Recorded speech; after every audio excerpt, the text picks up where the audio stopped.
it's funny, when I signed up for this, you know, to work at E and be a host on E! News, I just thought I'd be reporting about fashion and celebrity every day. But to be able to take it to a whole different level, a level that I never expected to take it to, and to not just report on what someone's wearing, but to actually give people information that they can use and that could potentially save their life one day, it's very rewarding, as you can imagine. I mean, it's a part of the job I never thought I would have. But I realized I have this incredible platform, and I have so many young women who watch me on E! That it just wouldn't have felt right to not be able to use that platform to spread a message that could help people. Yeah, I mean, at first it was certainly the hardest thing I'd ever had to deal with. And I went through the emotions that anyone who goes through this would feel. But after a while, I just had to make a decision. It was either to stay in bed and be sad and feel sorry for myself all day, or to just pick myself up and move on. And the only way to really do that is to take a step back and not just focus on the negative things in your life, but you have to focus on the positive things in your life. And I know it sounds easier said than done, but it's actually doable, you know? And so that's what I did, and Bill helped me do that. You know, he said, okay, I understand that this is terrible, but hey, look at, you know, you have a family that loves you so much, you have this amazing job that you're excited to go back to. Obviously, I have a terrific husband.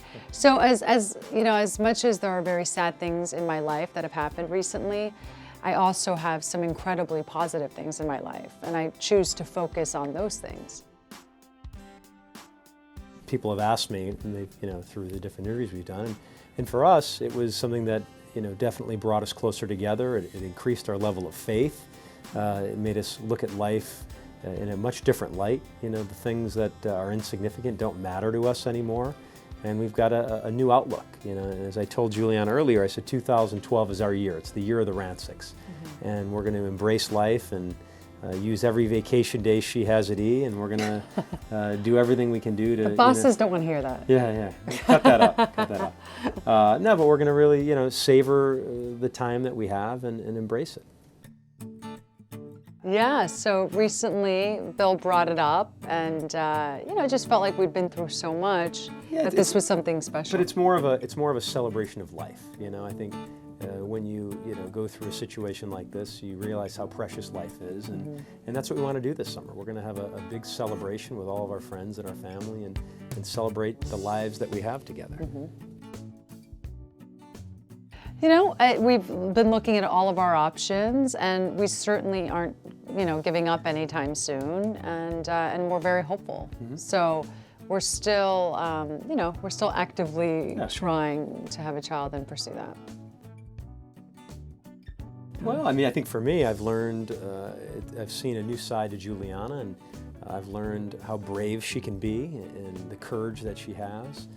And as I told her, I said, you know, you probably don't realize it now, but in 5 or 10 years, you're going to look back on this and realize the impact that you had. Right now, it's, you know, you're so close to it, but when you step back and you look from the outside in, it's going to be like, wow, how did I do that? How was I able to go out there and, you know, be so vulnerable and share the story? But I think, you know, that's the great thing. You're going to look back on your life, and that's going to be her legacy. She's going to have helped a lot of women take charge of their health. Oh, thanks, honey.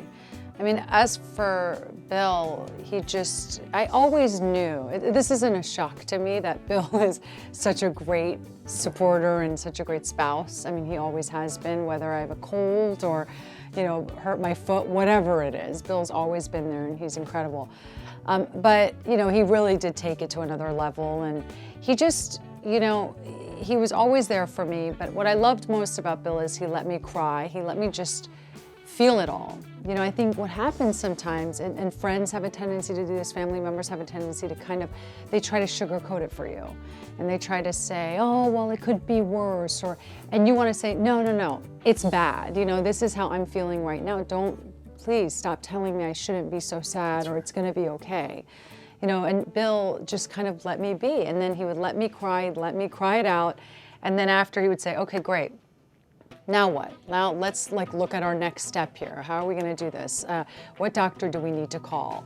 And so he was just like it was perfect for what I needed, and I couldn't have done it without him. And we had a lot sure. of goals along the way. We, our lives, we found fun and we found the laughter through this process. And although we were going through some heavy stuff, we had finish lines. We wanted to get to this, this finish line, then the next one, and our goal was to be here in New York. We hosted Times Square.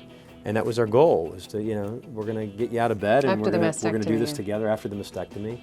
And then after that, we opened up a restaurant in Chicago, which we're going to see on the Giuliana and Bill show this season. So, we have a lot of fun in life. We have a lot of laughter. And that's what we've done through this whole process. It's as crazy as it may sound.